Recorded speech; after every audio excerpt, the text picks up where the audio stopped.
I still remember the sound that didn't belong in a neighborhood. It wasn't a car backfiring or kids setting off leftover fireworks. It was sharper than that, a sound that split the afternoon and took something from me. That noise still lives in the back of my head. Every time I close my eyes, I can hear it again and see the wind freeze in our yard. The leaves caught mid-sway, my daughter's red jump rope hanging halfway through a swing. They told me later it all happened in less than 3 minutes, from the first call to the last echo. But those minutes stretched into a lifetime. It's been almost 4 years now. The cul-de-sac has new fences, new mailboxes, and 2 fewer families. The HOA doesn't meet anymore, but every time I drive past Lot 7, the one with the white gravel and the stone angel, I feel that day catch in my throat again. That was the day our neighborhood war finally turned deadly. We moved into Maple Ridge Estates in the summer of 2017. It wasn't fancy, but it felt like the right kind of quiet. My wife, Sarah, loved the small-town feel. I worked construction management. She taught 3rd grade at the elementary school 2 miles down. Our daughter, Emily, was 5 then, the kind of kid who named butterflies and sang to stray cats. Our corner lot had an old oak tree and a swing I'd built from a tire and too many bolts. We knew most of our neighbors by first name. They waved when we mowed, dropped cookies at Christmas, and argued only about whose dog barked more. And then there was Karen, real name Catherine, but everyone called her that long before the meme. She ran the HOA like it was a Fortune 500 company. Retired banker, pastel sweaters, clipboard in hand. At first, we got along. She brought the welcome packet herself, full of rules about paint colors, grass length, and fence height. She smiled like she was doing us a favor. Maple Ridge keeps its standards, she said. I nodded. Sure thing. But standards in her mind meant control. It started small, a letter about our trash cans being visible from the street. Then one about unauthorized playground equipment, meaning Emily's swing. We laughed at first, but the letters kept coming, each one more polite and more poisonous. Sarah wanted to talk it out. I wanted to ignore it. Neither worked. The more I avoided her, the more determined she became to make a point. Soon, it wasn't about the swing. It was about the way we lived. She complained that my truck was unsightly. She said our Halloween decorations lowered community values. By winter, it wasn't just letters.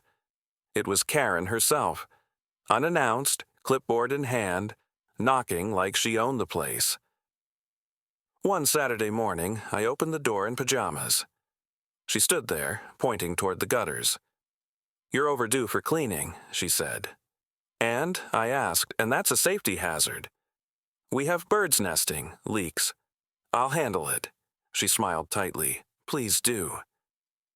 We wouldn't want pests bringing down the neighborhood, that was her way, smiling while she drew blood. Still, for all her need to control, I never thought she'd truly hurt anyone. Not until the day everything changed.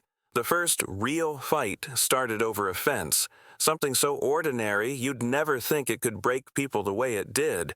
Our old chain-link fence was rusting through. I wanted to replace it with wood, taller, sturdier, something that'd keep the dog in and give Emily a little more privacy. I filed the HOA request, attached pictures, and waited. 2 weeks later, I got an email. Denied. Non-conforming design. That's all it said. No reason, no suggestion, just that word, denied. So I went to the next HOA meeting to ask why. It was a Thursday night in the community center. The same 10 people showed up every month.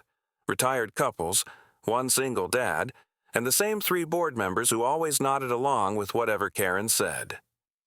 She sat at the head of the table, her binder open, her glasses low on her nose.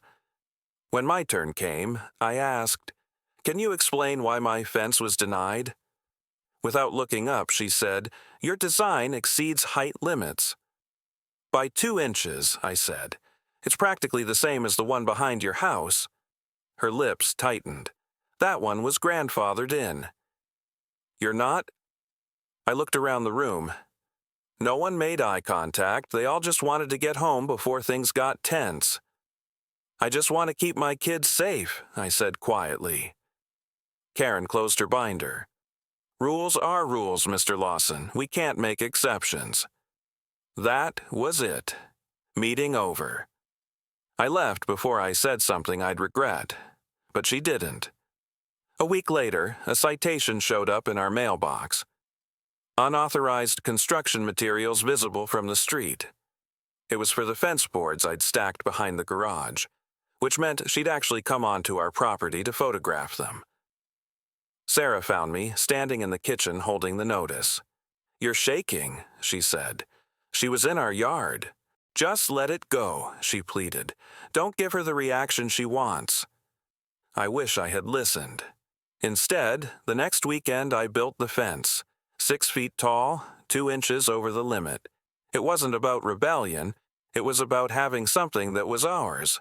I even painted it white to match hers. A week later, she parked her car near the edge of our driveway and sat there for almost an hour. No phone in her hand, just staring. When I stepped outside, she rolled her window down halfway. "You know this will have to come down, right?" she said. "It's a fence, Karen. It's non-compliant. So's yours." Her eyes narrowed. "Mine was approved. So approve mine. You're being hostile." That word hung there, hostile. I'd heard it before, usually right before someone tries to rewrite the story. I didn't answer. I just went back inside. That night, Sarah told me she had a bad feeling. The following months turned our street into a chessboard. Karen made her moves quietly, always through rules, letters, and whispers. I countered by documenting everything, photos, dates, every conversation. At first it was almost funny, like a suburban Cold War. But it didn't stay that way for long. By spring, she'd turned half the neighborhood against us. I'd see people glance away when I waved. Some crossed the street when I walked the dog. Rumors started that I'd threatened her at meetings, that I was unstable. She told people she was afraid for her safety. It didn't make sense. I hadn't even spoken to her since the fence day. But when a lie is told often enough, people start to believe it. Even Emily noticed. One afternoon, she asked, "Why doesn't Mrs. Karen smile at me anymore?" We told her it was grown-up stuff. That wasn't a lie, just not the whole truth. Then came the camera. One morning, I saw a small black box mounted on a pole near the edge of her yard, angled directly at our driveway. I walked over and asked, "What's that for?" She smiled like she'd rehearsed the answer. "Community safety. There's been vandalism." Pointed at my house? Public view. Perfectly legal, I reported it to the HOA board. They said they'd review. Nothing happened. Called the city. They said it was civil jurisdiction. So I let it go. Or tried to.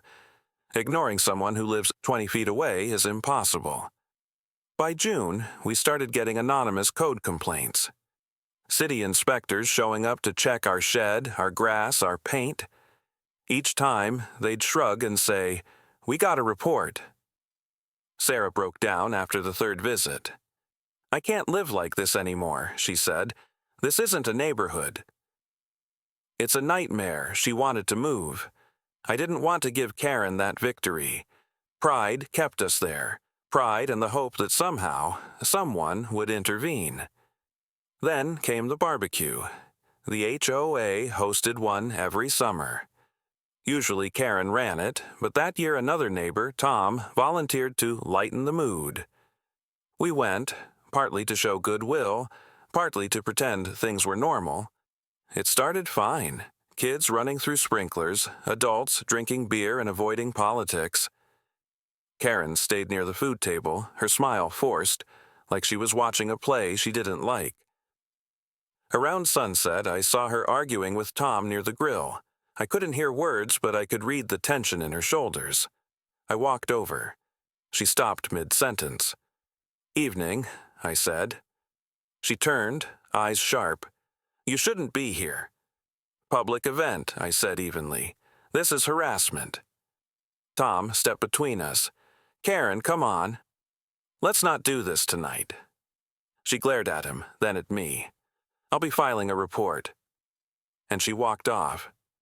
I thought that was the end of it. It wasn't. The next morning, our garage door was splashed with red paint, thick streaks dripping like something alive. The security camera I'd installed caught a figure in a hoodie, but not clearly enough to identify. Sarah cried when she saw it. "This has to stop," she said, so I called the police. Filed a harassment complaint. They said they'd talk to her. I don't know what they said, but after that, she didn't leave her house. For a while, the street felt almost peaceful again. Almost. It lasted 2 weeks. Then, one night, around 11, I heard footsteps outside. When I looked through the blinds, I saw her, flashlight in hand, walking up our driveway, inspecting something near the flower bed. I opened the door. "What are you doing?" She startled, then held up her clipboard. "Measuring your setback. You've added a planter." "On my property," I said. "It's visible from the street." "So what? Violates aesthetic uniformity." She said it like she was quoting scripture. I laughed, but it came out more like disbelief. "Go home, Karen." "I'm documenting," she said. "You're trespassing." That made her flinch. She took a step back, muttered something under her breath, and walked away. The next morning, we got another notice. Aggressive conduct toward board member. I didn't even respond. There was nothing left to say. By August, the tension had curdled into something darker. I started locking the gate even during the day. Sarah parked the car closer to the porch light. Emily wasn't allowed to play outside unless one of us was nearby. Every sound felt suspicious. Every rustle, every bark. We were living inside a slow-burn fear that had no name. I caught myself watching the window across the street, half expecting her to be there. Sometimes she was. Sometimes she wasn't. But it didn't matter. Once someone lives in your head, it's hard to evict them. That was the summer I started drinking more than I should. Not much, just enough to take the edge off. Sarah noticed. She didn't say anything, but I saw it in her eyes. One night, she took my hand and said quietly, "She's winning, you know." "What do you mean?" "You think you're standing up to her, but you're just letting her live in your head. That's how she wins." She was right. But I didn't know how to stop. You can't reason with someone who doesn't see you as human, just as a violation waiting to be reported. By September, the days were cooling off. The air had that early fall stillness, where everything feels suspended. I remember thinking, maybe, just maybe, things were finally calming down. Until the day it all broke. It was a Sunday afternoon, the kind of quiet weekend where nothing should happen. Sarah was inside, making grilled cheese. I was in the garage, changing the oil on my truck. Emily was out front, in the little patch of shade beneath the oak, skipping rope and singing to herself. The air smelled like cut grass. The hum of a lawnmower echoed somewhere down the street. For once, everything felt normal. Then I heard it. Voices. Karen's and someone else's. I couldn't see who, but it sounded like another neighbor. Sharp words, quick, back and forth. At first, I ignored it. People argued with her all the time, but then the tone shifted, shouting. I wiped my hands on a rag and stepped toward the garage door. And then, the sound. That sound that didn't belong.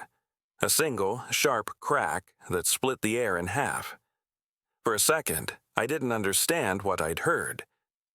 Then I saw Sarah running from the porch, her face white, eyes wide, and Emily lying on the sidewalk, crying, clutching her leg. I don't remember thinking. I just ran. When I reached her, she was sobbing, not the kind of cry you can soothe. There was blood, but not much, a red streak cutting across her thigh, and the skin already swelling. I looked toward Karen's driveway. She was standing there, frozen, a small black handgun dangling in her hand. For a second, we just stared at each other. Her eyes blank, mouth half open, like she couldn't process it either. Then the gun slipped from her hand and clattered on the pavement. "It was an accident," she said, voice trembling. I didn't hear the rest. Sarah was screaming for help. I lifted Emily, carried her to the porch. The world felt far away, voices muffled, colors too bright. Neighbors came running, phones out, everyone talking at once. "Call 911. Oh my God, she's bleeding. What happened?" I couldn't answer. I just kept whispering, "You're okay, baby. You're okay." 3 minutes later, sirens. First one, then more. Police cars, then an ambulance, then a black armored truck. SWAT, though I didn't know why at the time. Officers moved in like a storm, shouting commands, hands raised, radios crackling. They treated Karen like she was holding a bomb, not a gun. She just stood there, shaking, whispering over and over, "It was just a raccoon." I was aiming at a raccoon. The words barely reached me. All I could see was Emily's little hands clutching my arm and Sarah's tears falling onto her hair. A paramedic pressed gauze against the wound and asked questions I couldn't answer. They took Emily and Sarah in the ambulance. I stayed behind because someone had to talk to the police. The officer who interviewed me kept his voice calm, but I saw the look in his eyes, the quiet anger people have when they're trying not to show pity. He asked if I'd ever seen Karen use a gun before. I said no. He nodded, jotting it down like that made it simpler.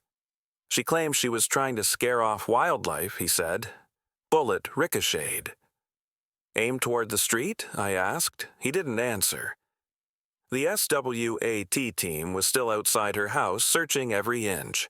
When they led her away in handcuffs, she looked smaller somehow. Deflated. Like all the power she'd ever had drained out of her in that one moment. Our neighborhood, the same one that used to host garage sales and block parties, had turned into a crime scene. Blue lights bouncing off siding, neighbors whispering behind fences. And somewhere in that chaos, I realized I wasn't angry yet, not even afraid, just empty. That night, I drove to the hospital. Emily was sedated, her leg bandaged. Sarah sat beside her bed, silent. When she saw me, she didn't speak. We just held hands and listened to the machine's beep. The doctor said it was a surface wound caused by shrapnel. A small metal fragment had lodged near her thigh bone. They'd removed it. No permanent damage, physically at least. But when Sarah finally exhaled, she didn't cry. She just said she could have died. And I didn't have an answer.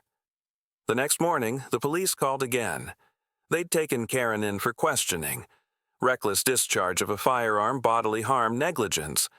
But all I heard was she's already home on bail. Sarah turned off her phone after that.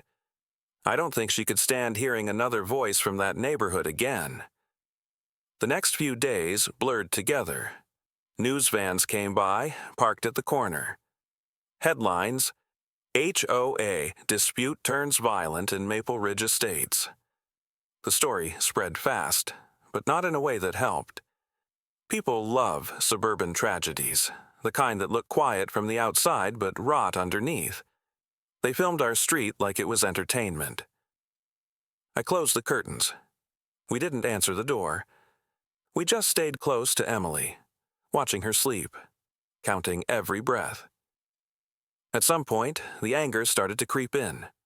Not loud, not fiery, just cold. The kind that sits in your chest and doesn't leave. One afternoon, while Sarah was napping beside Emily, I went out to the yard. The jump rope was still there, one handle half buried in dirt. A faint smear of blood on the pavement that the rain hadn't washed away yet.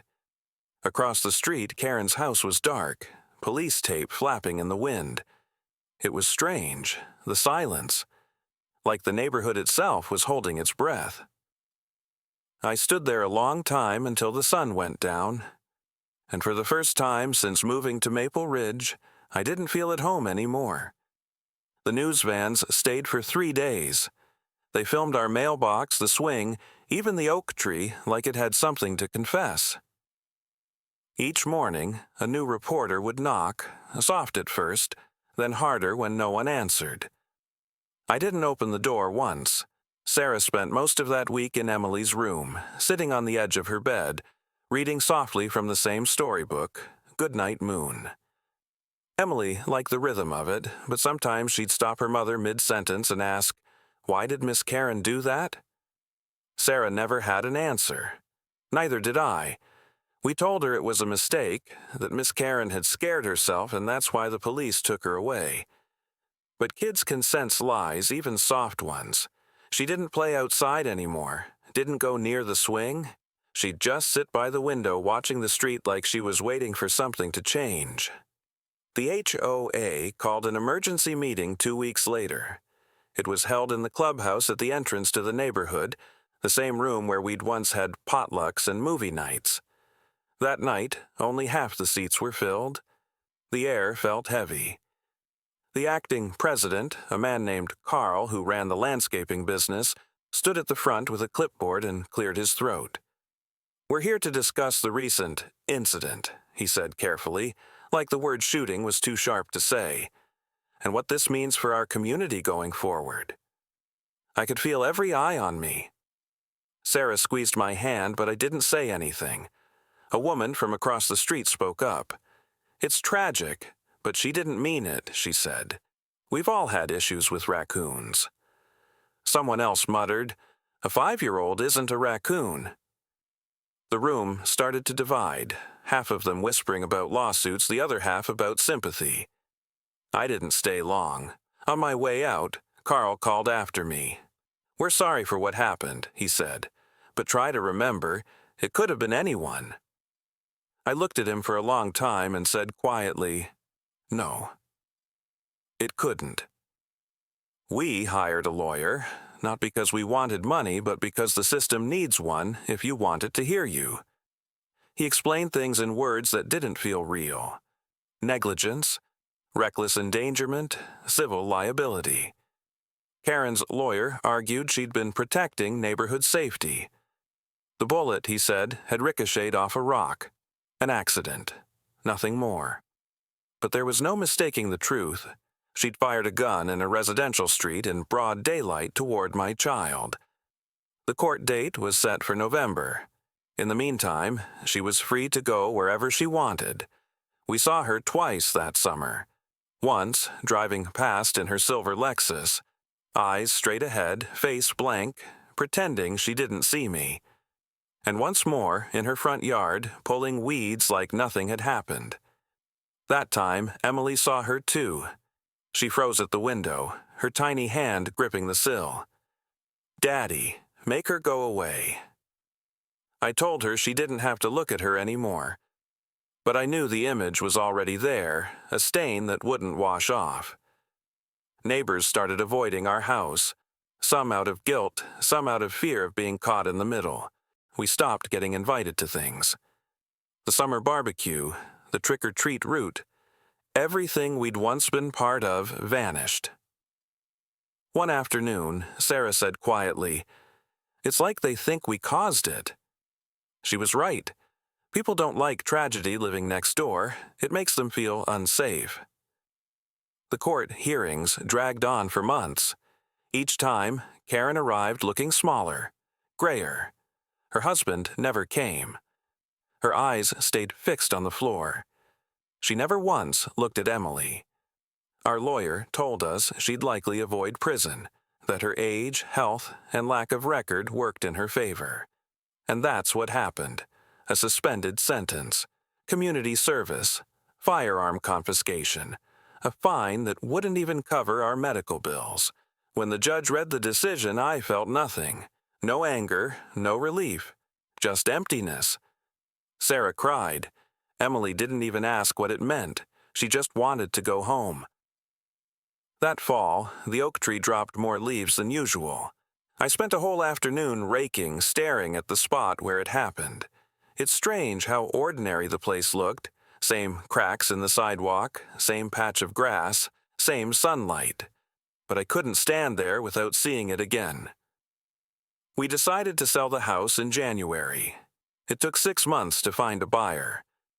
When the moving truck came, Sarah stood in the doorway for a long time. Emily held her favorite stuffed rabbit, the one she'd carried to every hospital visit. Before we left, she asked, "Can I say bye to the tree?" We walked out together. She placed her hand on the bark, whispered something I couldn't hear, and nodded like she understood. Then she got in the car. As we pulled away, I looked once more at Karen's house, blinds drawn, lawn overgrown, for sale sign tilted in the wind. No one waved goodbye. Our new home was 2 towns over, smaller, quieter. No HOA, but even there, silence had a weight to it. Sometimes, late at night, I'd hear a car door slam outside and feel my chest tighten. It took a few seconds to remember where I was, that there was no gun, no sirens, no Karen, just the hum of the fridge and my daughter's soft breathing down the hall. It's been 4 years now. Sometimes it feels like a lifetime. Sometimes it feels like that Sunday was yesterday. Emily's 8 now. She's taller, quieter. The scar on her leg has faded to a thin white line. She doesn't talk about that day anymore, and we don't ask. But sometimes I catch her hesitating before stepping onto a sidewalk, like she's waiting for permission from the world. We live in a different town, smaller, slower. No HOA, no letters in the mailbox. No neighborhood rules printed in fine type. The neighbors here wave when they see us. Not because they have to, but because they want to. Sarah keeps the curtains open now. It took her months to stop double-checking the locks every night, but she does it less often these days. We have flowers in the front yard again, nothing fancy, just small wild daisies that grow whether we want them to or not. For a long time, I used to replay that afternoon in my head, trying to find the moment it all could have changed.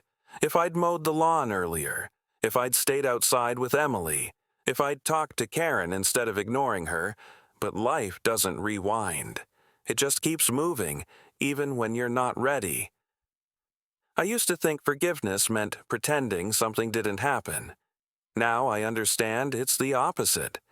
It's looking at what happened, knowing it broke you, and still deciding not to carry the hate forever. I'm not sure I've reached that point yet, but I'm closer than I was. Last spring, I drove past Maple Ridge for the first time since we left. Curiosity, maybe. Or unfinished business. The neighborhood looked smaller than I remembered. The oak tree was still there, branches trimmed, the trunk scarred from age. Karen's house was empty, the paint peeling, weeds swallowing the walkway. A for sale sign leaned sideways in the yard. No one had bought it. No one wanted to. I parked across the street and sat there for a while. Everything was quiet, except for the wind brushing through the leaves. For a moment, I remembered the good parts, the mornings when Emily would race her bike up the cul-de-sac, the summer cookouts, the smell of charcoal and laughter, the life we had before the noise. Then I drove away, and I didn't look back this time. People like to say, time heals all wounds. I don't think that's true. Time doesn't heal. It just softens the edges so you can touch them without bleeding. There are still nights when I wake up to silence and listen, really listen, just to make sure it's still there. The quiet used to scare me. Now, it feels like a gift. We don't talk about Maple Ridge much anymore. Sarah and I both learned that healing doesn't always come from talking. Sometimes it comes from planting something new and watching it grow. Last summer, Emily and I built a swing in the new backyard. Not a tire one this time, just a simple wooden plank and 2 ropes tied to the maple tree. When she took her first swing, I felt my chest tighten, not from fear, but from something else. A kind of fragile peace. She laughed, the same laugh she used to have before everything changed. And for the first time in years, the sound didn't echo against a memory. It just lived in the moment. A few weeks ago, I got a letter in the mail, forwarded from our old address. It was from the county clerk. Karen had passed away in hospice. Natural causes, no family listed. I stared at the letter for a long time. Then I folded it, walked out to the backyard, and sat by the swing. I didn't feel anger or relief, just sadness for how small her world had become, for how something as simple as control could twist a person until there was nothing left but bitterness. I told myself, quietly, it ends here. And I meant it. I've learned that pain has a way of rewriting who you are. But it doesn't have to erase you. Our home now isn't perfect. The grass gets too long, the paint chips, the flowers wilt when we forget to water them. But no one writes us letters about it. And every evening, when the sun drops behind the maple tree, Emily still goes outside and swings until it's almost dark. Sometimes I join her. Sometimes I just watch. She always looks back at me and says, "Higher, Daddy." And I push her, just enough to make her laugh. Not too much, not too little, just enough. I used to think that the worst thing that could happen to a person was losing their peace. But I've learned the real worst thing is forgetting what peace feels like. We got ours back, piece by piece, and maybe that's enough. Some scars never fade, they just learn how to live in the light again. If this story hit you somewhere deep, share it. Not for me, but for every family who's still trying to find peace after something they never deserved.